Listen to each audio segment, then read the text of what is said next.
My name is Emma Donnelly with the Samuel Proctor Oral History Program, and I'm speaking virtually with Teresa Zokovitch. Did I pronounce that correctly? It's Zokovitch. Zokovitch. Yes. On November 13th, 2020. Thank you so much for talking with me today. You're welcome. Could you please begin by introducing yourself, Vine, and your role there? Sure. My name is Teresa Zokovitch, like you said. I'm the owner of Vine. And what else did you need to know? What we do? Just sort of like, how would you characterize Vine for someone who's never been there? Sure.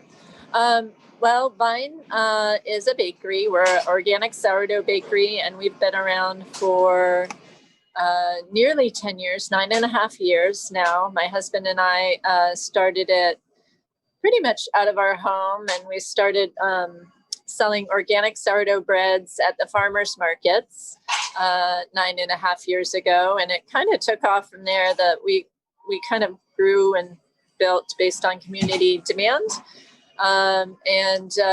So we went from doing it out of our homes to doing it out of rented kitchens to doing it out of a warehouse space. And now we moved here in 2013. So 7.5 years ago, we moved here. And so what our mission is to offer the kind of the most healthy and natural and low ingredient option possible to our community. We're very invested in the community.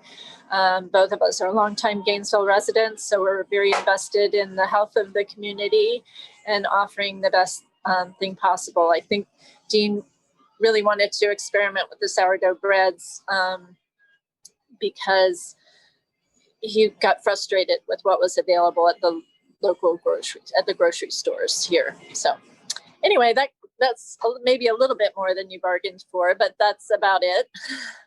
That's great. So how would you describe sort of the experience for customers? Like when someone walks in, what do they see? What do they do? Pre-pandemic or post? Let's start with pre-pandemic. Okay. I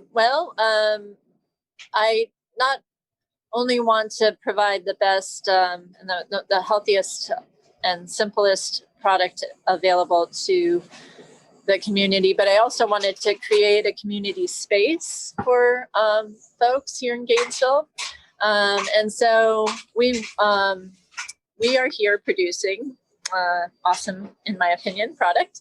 And so I wanted people also to come here and use their gifts to create what they wanted to create. So we were a coffee shop, which I think was what made you reach out to me, that we had lots of professors and students and whatnot come up here, and people were writing books. I've had authors thank me for the space, and people were doing art. And once a week on Friday nights, we had musicians come up and play music. And I have artists hang their art on the walls here. Local artists hang their art on the walls here. And I don't know, that's about it. So it was a community space where people would come in. There, I'm looking at the dining room now, what used to be the dining room, but we had a big dining room space where people could sit at tables and for really as long as they wanted.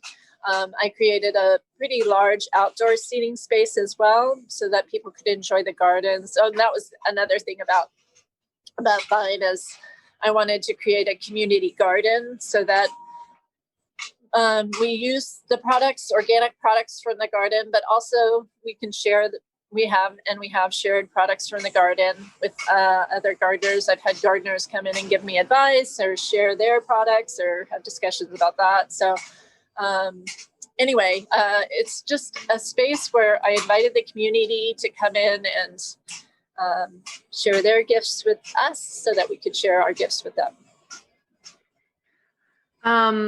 So how did you first get involved in the food and drink business? Did it start with Vine?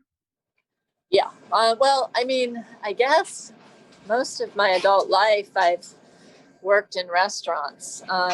So I mean, no is the answer. I guess the answer to your question. I've always worked around food, always been interested in food. I have my degree in education, elementary education. So, but I feel like I put it to use in some ways. Anyway, I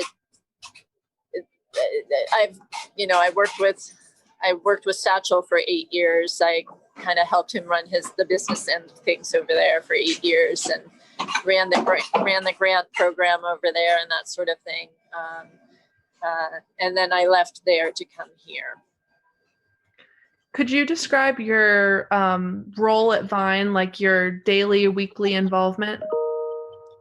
Well, I kind of began this by saying that we're based on community demand, and I feel like that's how my whole life runs. I'm based on not just community demand, but like whatever this store needs, then I'm doing it. Like today, the reason why I haven't been able to open my email is because I'm training. My gifts aren't necessarily in the kitchen, but I can do it if I need to. My husband is the one that runs the kitchen.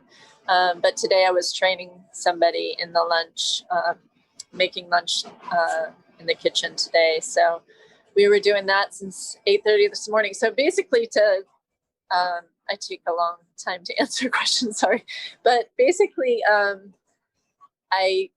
I just kind of do whatever is needed. Mostly what I do is I sit right here in front of my computer and I enter numbers and do payroll and kind of do some ordering and that sort of thing. But if whatever needs to be done, I help out with that. So how has the pandemic affected Vine? Like sort of business side of things, and then sort of like procedures that like employee procedures?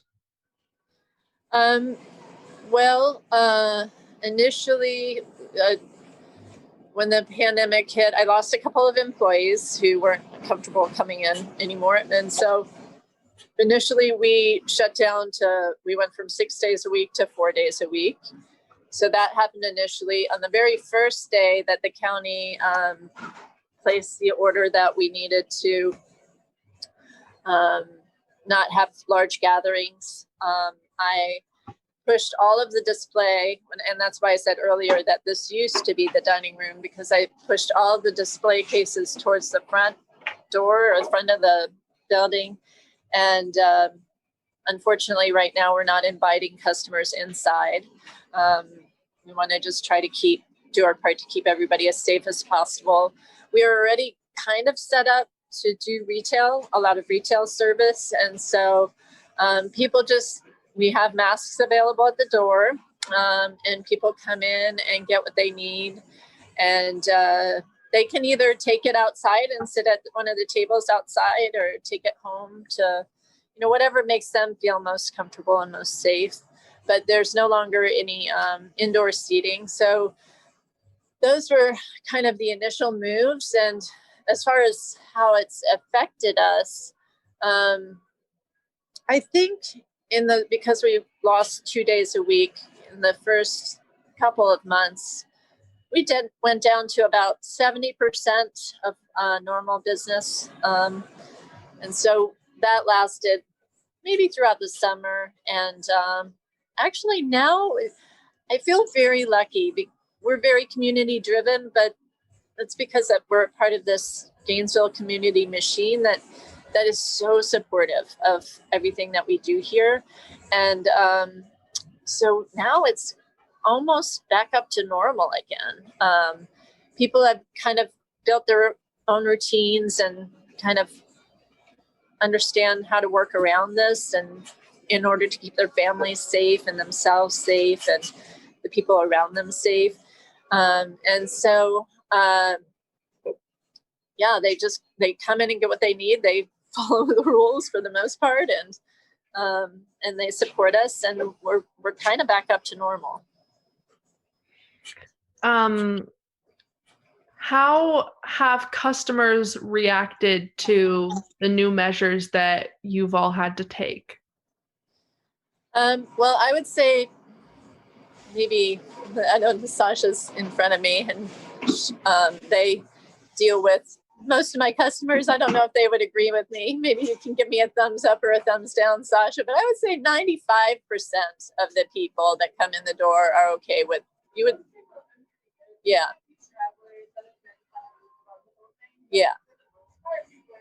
So you think 95% is accurate? Yeah.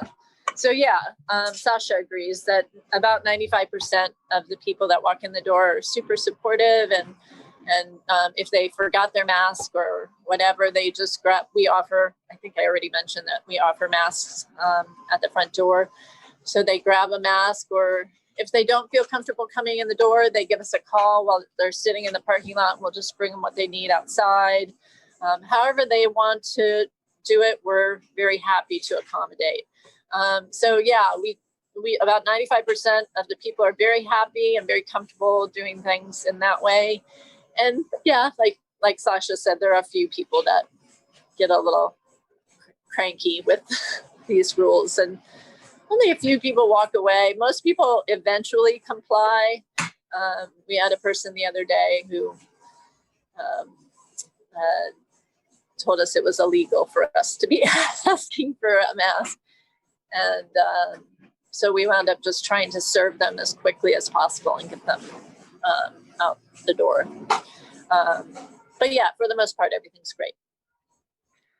Well, I always like to wrap up with this question, but if you don't have an answer for it, that's totally fine. Is there anything else you'd like to add that we haven't discussed so far today?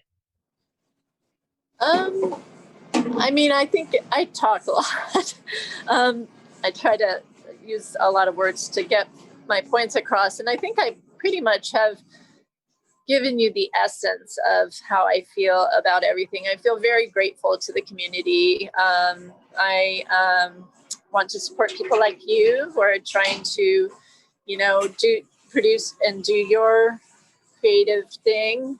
So I want to continue to try to do that in the best way that I can. I don't know. I feel grateful for the community and for the support that we received. It was such a scary time. Everybody knows how scary it was in the beginning. It wasn't, just us. But it was so like, how's this going to work? What are we going to do? It was such an insecure time. But I think we really pulled through very well together. And I'm so grateful to be a part of this community. I'm so grateful just that we have such an awesome, thriving, supportive group of people that surround us. And anyway, it's great. Well, me too. Thank you so much for sharing and taking the time to talk. Yes, it's my pleasure. Thank you. Well, I hope you have a wonderful day. You too. And I'll get your form back to you. Sounds great. Okay. All right. Okay. Thank you. Bye-bye. Bye.